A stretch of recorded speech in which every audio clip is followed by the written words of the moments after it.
Assalamu alaikum and hello everyone. My name is Razial. You could call me Raz. First, let me say Ramadan Kareem to all the amazing people who decided to give this video a chance. And may this month be blessed for you and all your hopes and dreams come true. It's been a while since I made this type of series. Despite the fact that I only made one episode that is 2 parts, I felt like making another one. Especially when I am having such a high hyperfixation on a specific cartoon show that is too niche, and I don't think many people would remember it unless if I showed the poster that I'm gonna throw it right now. Also, this is the first time I go full in with an OC like that. Not just the reference sheet, but also the form chart, relationship charts, and the height differences all in a row. And I am very happy with this OC and I can't wait to do more things with it in the future. And this experience have taught me few things within the process. So without further ado, let's get started.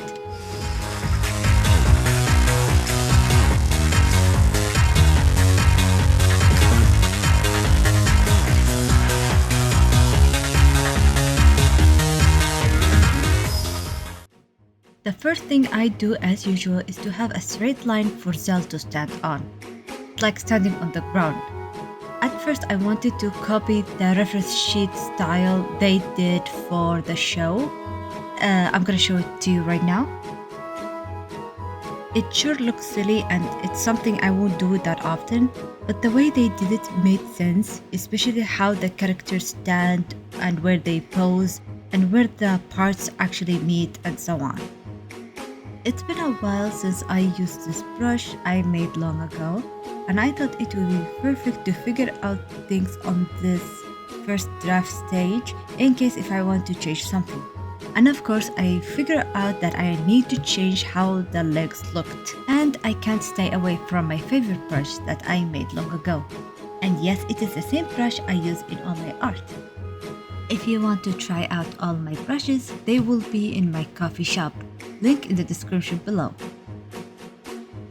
I love both brushes because they feel like pencil on a paper, and I do love drawing on both digitally and physically. I tried to mimic the show's art style here, but I already accepted the fact that I won't be able to do it perfectly, so I just had fun doing it while I work on it.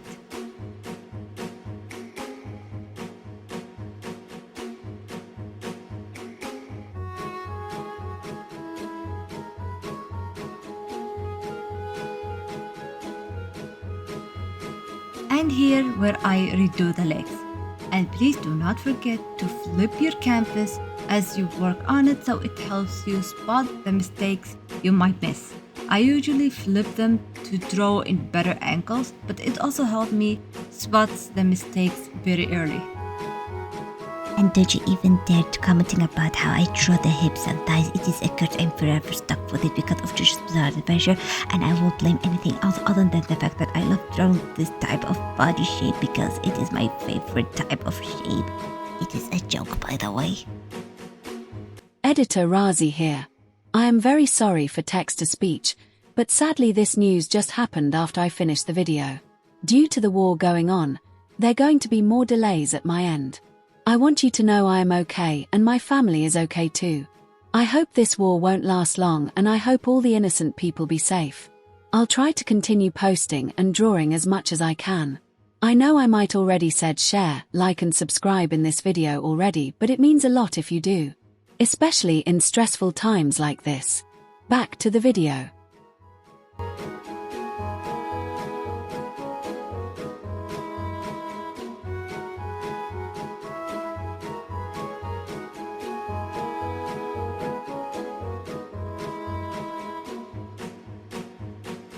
Also, fun fact, as I was working on this part, a realization have hit me.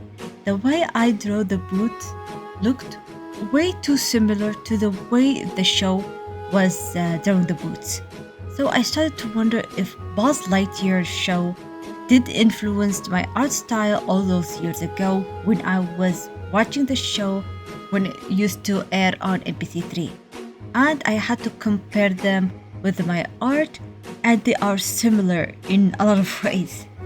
Also, According to some studies, and I will show it to you right now, Research in developmental psychology and art education shows that a person's drawing style is strongly shaped by early visual experiences. Studies of children's drawings consistently find that what they see in their environment, including cartoons, books, and cultural imagery, influences how they depict faces, bodies, proportions, and expressions. Repeated exposure to certain visual styles can also shape aesthetic preferences, meaning that styles someone saw often in childhood can become the ones that feel most natural for them to reproduce later. Researchers therefore consider artistic style partly a learned visual language, built from accumulated observation rather than created entirely from scratch.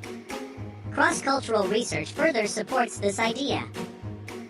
When children from different countries are asked to draw the same subjects, their drawings differ in systematic ways that reflect their surroundings and cultural imagery. This shows that style is not random but develops from visual input and social context. In addition, cognitive studies indicate that imagination and perception rely on overlapping brain systems, suggesting that images frequently seen in youth can become internal templates that the brain unconsciously reuses when creating new drawings. Taken together, scientific evidence suggests that artistic style is a combination of memory, exposure, and practice. Early influences, especially ones repeatedly watched or studied, can leave long-lasting visual impressions that resurface years later in an artist's work, often without the artist realizing it. This means noticing similarities between your style and something you watched as a child is not unusual. It is a normal result of how the brain learns, stores, and re-expresses visual information. And as you can see, I am sketching the inside of the boot because he does have normal legs inside the boot. And because he have forms that I will be showing you later on in the other reference sheet. At first, I wasn't sure how to plan it out, but I decided to make it as simple and readable as possible because I do plan to post him on Toyhou.se and ArtFight. And yes, when ArtFight happens this year, I will join in and I can't wait to share my new Uzis on there as well. I tried to make the default form close to the show's art style, then I leaned to just have fun with it. And yes, after I adjusted the nose, I copy and paste again. As you can see, I have the mask layer on the draft so I don't mess it up if I made a mistake. If you guys would love a video about layers and tools, let me know in the comments down below. Oh, and I use my lasso eraser tool a lot and it saved me a lot of headaches. It is available in my shop if you would like to try it out, and the link will be in the description down below.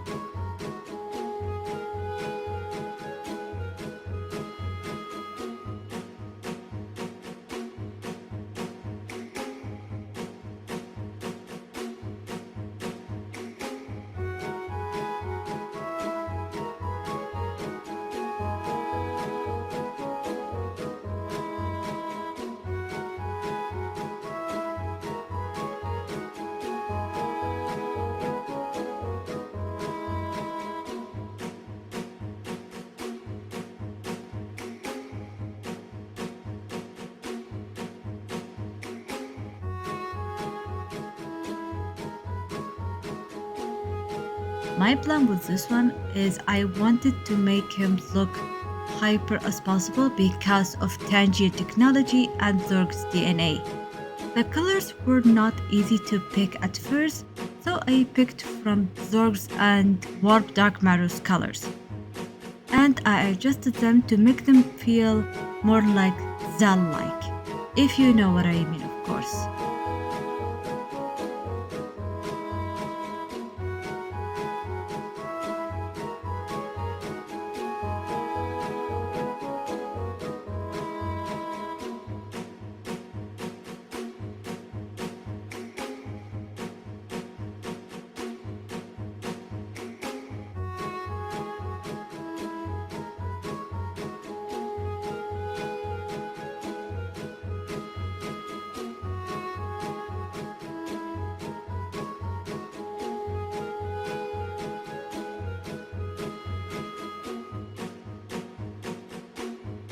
I also love the color slider because it made my life way easier. For some reason, I feel more comfortable when colors have easier numbers to remember, like 60, 70, 55, 15, etc. I don't know why, but for me it made sense.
And don't mind the misspells, I did fix them later on. Clip Studio Paints do not have autocorrect, so I have to type what I need to type in another app, then spell check it there, then I move it into the text box, or write it by hand. And that's why you have to take breaks so you can spot the mistakes early before it's too late.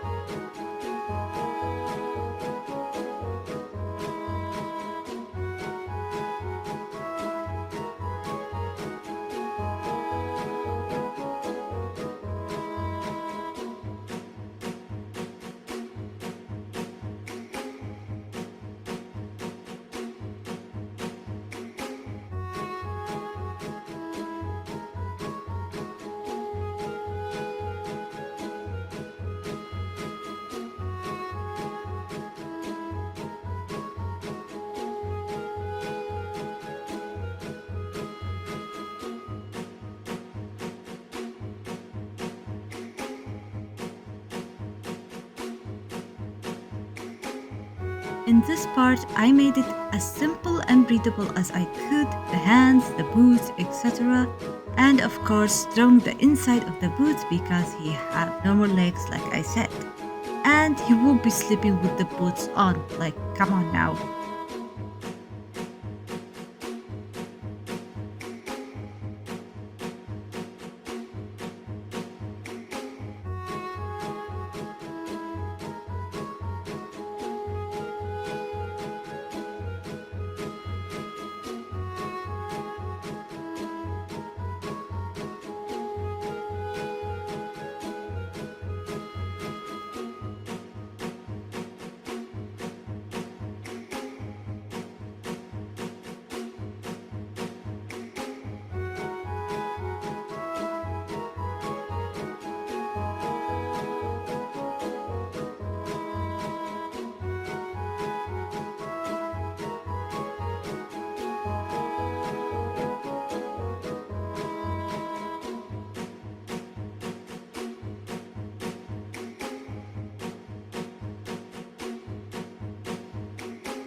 And of course, I tried to draw what it meant to look like tangent technology inside his body, but I wasn't sure how to do it, so I did my best regardless.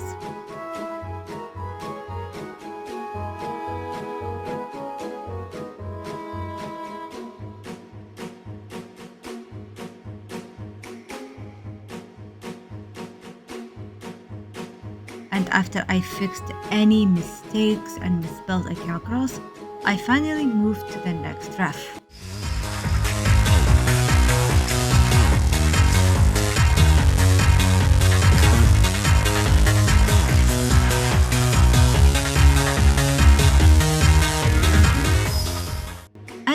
where I draw the tangerine form for Zal. And the reason why he looked like some high-class boy is because there is a scenario I was thinking about where Zal have to blend in with the higher-ups of the tangerine class while warp dark matter sneak in some high security facility, something like that. But something funny happened in the end of it, and this idea have been stuck with me ever since. And because other scenarios in the future with one of the main characters, Mira Nova, since she is Tangerine herself. It's a long story and I don't want to bore you with it.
Here where I do the human form.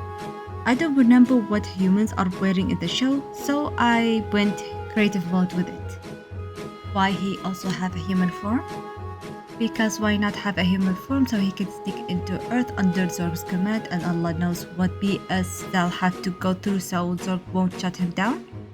Jokes aside, I did had another silly scenario related to this form on Valentine's Day, and I ended up liking these scenarios, and I decided to do it at some point in the future because it is that cute. TLDR, let's just say Zal in his human form is hiding from boss only to end up in a school bus ship filled with teenagers in his age.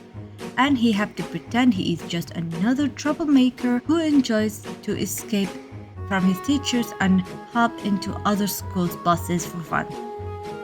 And I cannot help but to imagine he accidentally dressed up a fluffy gal who is a baddie on that school. You know, like the typical 2000 storyline. And I can't help but to imagine this girl have Nilla Rose vibe. The beauty, the energy is everything for me. I hope I get her to be my VA at some point. What's interesting is that I don't know what race I gave Zal in this form. He looked like American Latino Arab black boy. I'm not sure if it's the attire, the eyes, the skin, the hair. It gives me Latino Arab vibes, I don't know. I guess a fluffy girl likes some Latino. Please, just stop. Just stop doing what you're doing.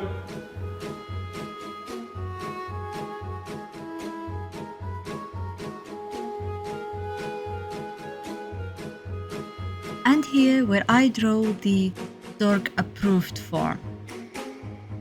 Why do I need to add this form if I already have the default form? It's because Zorg is the most egotistical and narcissistic villain you could ever meet. He is funny at times, but his temper is something you don't want to mess with, and Zal sadly have no other choice in the matter. And the reason why I'm telling you this is because 1.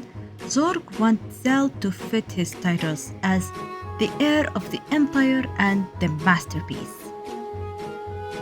And surprisingly to nobody, Zal is treated like a doll more than actual being with thoughts and feelings. And there is more I want to say, but all of this will be in his toy house folder. And the fact that he is holding me hostage at gunpoint, so please share, like, and subscribe. I don't want to be hurt. He would hurt me if you guys do not do that. Please share, like, and subscribe. Jokes aside, this form will be used a lot in Zork related plots and shots and everything in between.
And finally, the Mirrorverse form, or what I like to call it, the Other Universe form. I know this sounds crazy and cringe, but in the show, Boss did got into the other universe where the villain of that universe is called Evil Buzz. And hey, don't give me that look, it is real, it is canon, I did not write the show. Here is the evidence. Ugh. Brother, ugh. What's that? What's that, brother? Anyway, in the other universe, Zal is taking Nosferatu's role. And Nosferatu is that hot-looking vampire robot guy in the main universe. And I hated how Disney are not making hot-looking villains anymore. Anyway, in the other universe, Zal is called Zaltor. I know I write Zaltor Prime, but I changed my mind, so don't come after me for it. He was built by the evil boss, and he does have Teja technology within him. There is some difference here and there between him and Nosferatu, but the biggest difference is that Nosferatu is hunting for power and feed on it, while Zaltor doesn't need to feed. He is more like your 2 weeks old kitten who hunt for random things for fun. And he is still living under evil boss's roof, unlike Nosferatu, who is now a lonely wolf because he betrayed Zork. His wings is actually his cape, and I'll make another total of them at some point. Aside from his hair being shorter and have crimson eyes, using Nosferatu's colors then change them to blue, that's about it. I might make extra info for him in Zal's folder.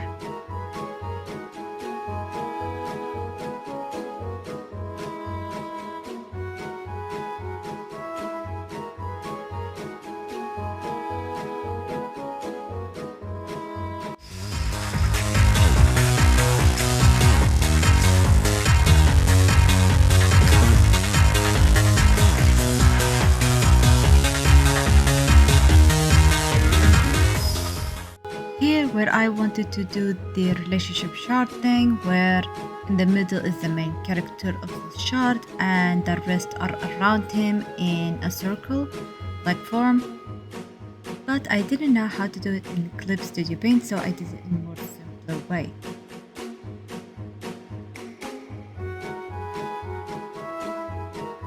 And please do not mind the typos because I fixed them later. Clip Studio Paint does not have autocorrect, so I have to use another app to write on it and spell check it, then I move it back into Clip Studio Paint.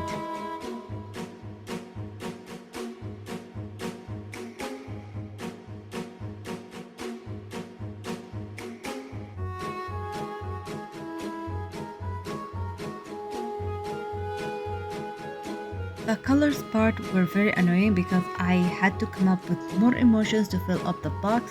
I hated to leave the box empty, and I don't know if I have OCD, but I cannot leave it empty, so I filled it up. And later I changed the colors of some emojis because they did look too close from other colors and it did confuse some people.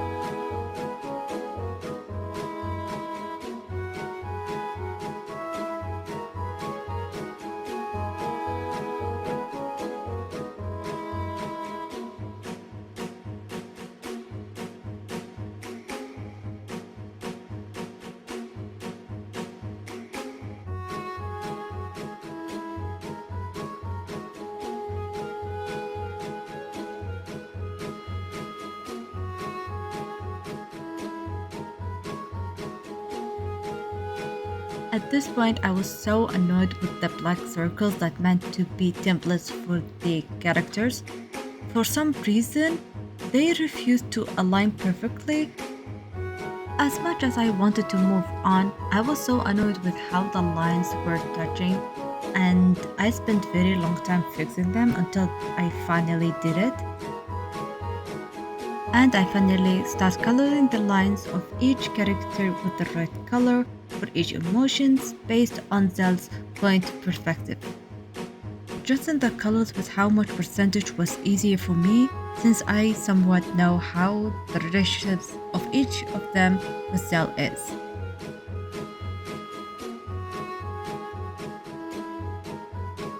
Like Mr. Big Nope over here, he have his own color for a big reason.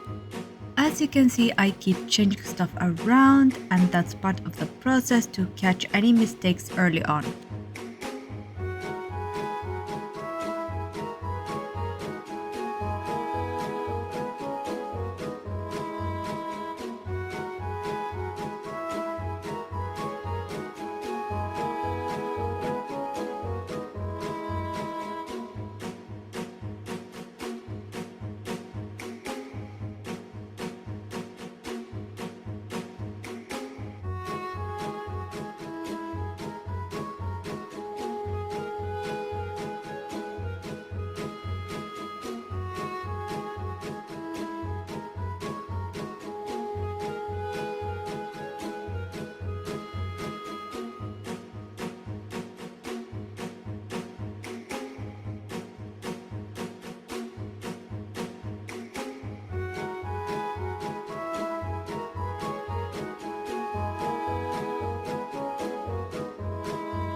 The last reference is the easiest so far, the height difference between Zal and the other characters.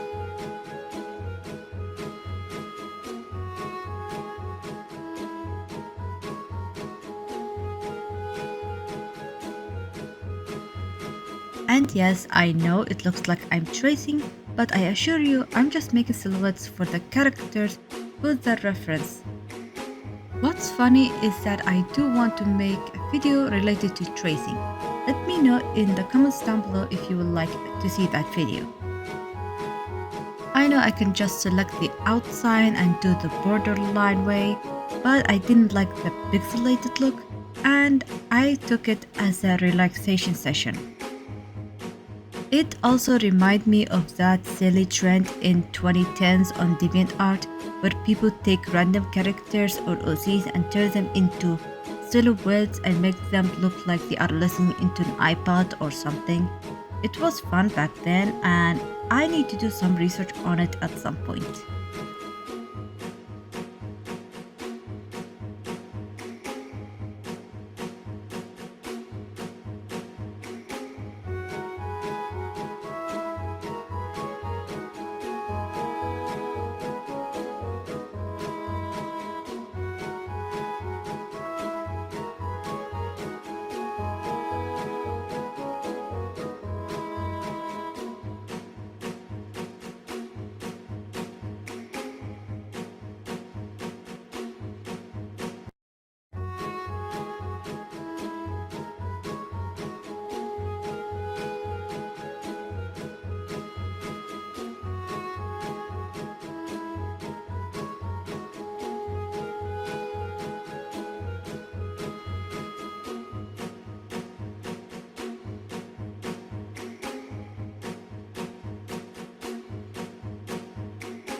After I filled the silhouettes, I moved them around to make sure their height is as accurate as I could.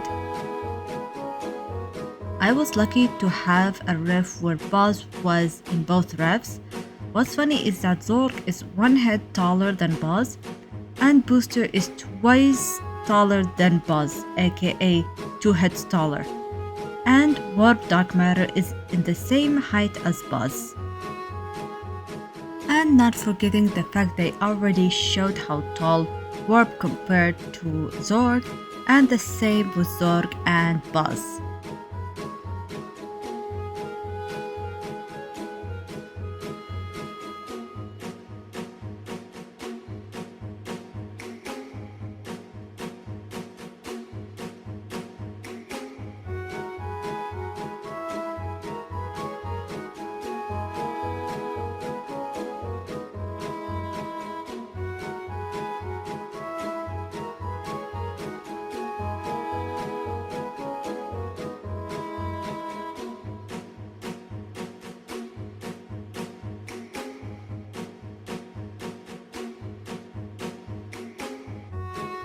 Also, since Zal is between 18 and 20 years old, I have to make him a bit shorter than the rest, but still taller than XR, who he always hit butts with.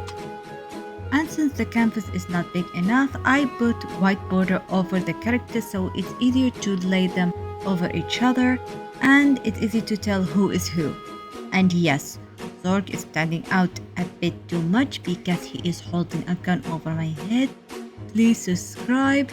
I want my head to be safe for the future art. Please subscribe.